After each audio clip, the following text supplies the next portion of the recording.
Hello friends, দেখো আমি ওর বউ ভাতের সাজাচ্ছি। কোনো বিয়েতে সাজিয়েছিলাম, তোমরা দেখেছো। আর আমার সাথে ওই বোনটা গিয়েছে, ও আমার মডেল। ওকে নিয়ে গেছিলাম একটু সাহায্য করার জন্য আমার, কারণ 2-3টে সাজানো ছিল, আমি তো একা একা পারবো না। ও ক্রিম পাড়ার কার্লিটা করে দিয়েছিল, আর চুল বাঁধা, শাড়ি পরানো, মেকআপ করা।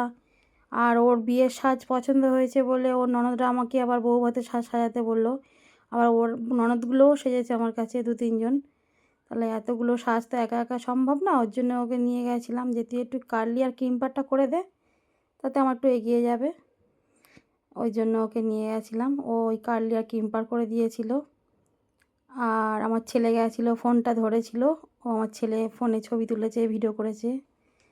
আর আমি মেকআপ করেছি, চুল বেঁধেছি, শাড়ি পরিয়েছি, এই সবগুলো মোটামুটি যা যা কাজ থাকে।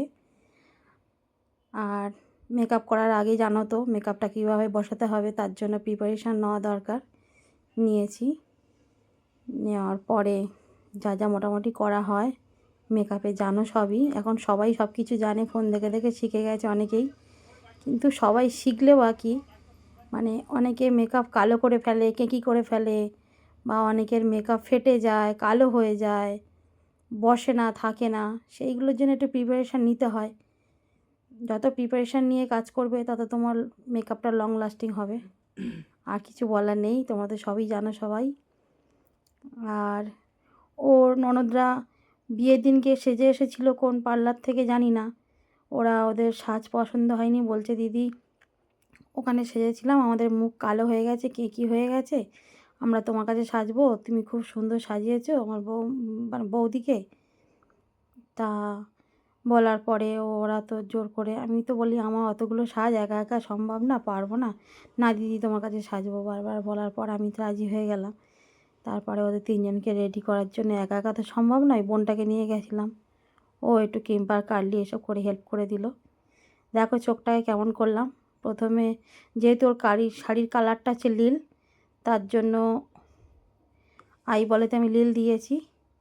আর চোখটা একটুখানি ও ব্রাইট করতে চেয়েছিলো, বা সে বেশি একটু ব্রাইট হবে, কারণ শাড়িটা একটু ব্রাইট, বেশ ভালো লাগছিলো। আর বিয়ের দিনকে দেখেছো আই মেকআপটা একটুখানি মানে চাপা করেছিলাম, তার জন্য আজকে একটু বউ ভাতের সাজে মেকআপ একটু ডিপ করলেও অসুবিধা নেই। একটু বেশি করে ডিপ করেছিলাম যাতে সুন্দর লাগে। আই মেকআপটা ভালোই লাগছিলো, তোমরা দেখো, দেখলে বুঝতে পারবে। চেষ্টা করেছি, খুব ভালো বলবো না, খারাপও বলবো না, আমারও ভালো লেগেছিলো। তোমরা দেখো, তোমাদেরও ভালো লাগবে। আর একটু মেকআপটা অন্যরকম করার চেষ্টা করেছি। মোটামুটি যারা দেখেছে সবাই বলেছে আই মেকআপ ভালো হয়েছে, মেকআপও সুন্দর হয়েছে, হেয়ার স্টাইল সুন্দর হয়েছে। তো নিজে তো দেখেছি সামনে থেকে, যে আমি নিজেই বুঝতে পারছিলাম না যে আমি ওকে সাজিয়েছি, এত সুন্দর লাগছিলো, মানে ওকে দেখতেও সুন্দর। তারপরে যা সাজছে তাতেই ভালো লাগছে, বিয়ের দিনেও ভালো লাগছিলো, বউ ভাতেতেও ভালো লাগছে। কারণ ওর বিয়ের দিনকে ও শাশুড়ি ননদদের খুব ভালো লেগেছে, ওর জন্য আমাকে বলেছে তোমার দিদির কাছেই আবার সাজবো, আমরাও সাজবো, তুমিও সাজবে, তোমার দিদিকে বলো। এই জন্য ও আবার বলতে আমি আবার একটু তাড়াতাড়ি চলে গেছিলাম বউ ভাতে যাওয়ার মোটামুটি আগে।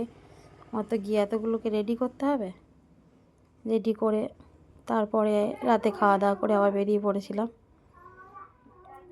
দেখো তোমরা কেমন লাগছে বলবে, ভালো লাগলে একটু বলো কমেন্ট করে। আর ওকে তো আমি জিজ্ঞেস করলাম তো কেমন লেগেছে, বলে দিদি আমার 2টো দিনের সাজই আমার খুব ভালো লেগেছে, আমাকে এত সুন্দর লাগছে, ও নিজে কথা বলে ফার্স্ট হয়ে যাচ্ছে, ওর খুব ভালো লেগেছে। বলছে দিদি আমার এত সুন্দর সাজ আমি কোনোদিন সাজিনি। তুই ভালো বলেছিস, তাতেই অনেক, আমি চেষ্টা করেছি। আর ও মেকআপ করেছে, আমি গেছি 2টোর সময়, মেকআপ ওর অনেক তাড়াতাড়ি হয়ে গেছে, 5টার মধ্যে হয়ে গেছিলো। তারপর ননদগুলোকে রেডি করছিলাম, করতে করতে 7টা-8টা বেজে গেছিলো। তারপরে আমাদের বউ ভাতে আমার মানে এই বাড়ি থেকে সব লোকজন চলে গেছিলো। যাওয়ার পরে আমি খাওয়া দাওয়া করে বেরিয়ে গেছি, ওরা ছিল, কারণ আমি আর থাকতে পারছিলাম না, অতক্ষণ দাঁড়িয়ে কাজ করেছি। তা বলছে, আমি বললাম ওদেরকে আমি বেরিয়ে যাচ্ছি, আমার শরীর খারাপ লাগছে। তা আমরা খাওয়া দাওয়া করে বেরিয়ে আসলাম। মামার বাড়ির সবাই ওরা সব ছিল, অনেক দেরিতে এসেছে।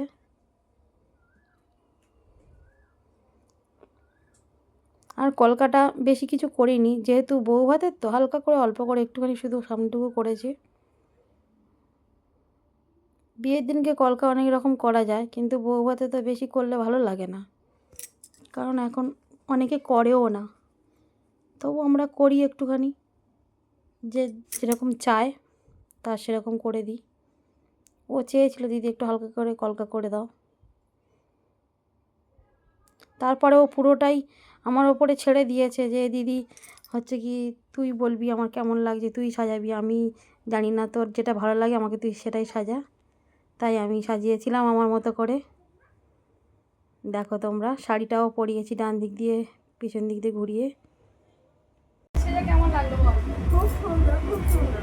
আমি রাজ্যও খেয়েছি, আবার এবার সাজলাম। তোমরাও ট্রাই করতে পারো।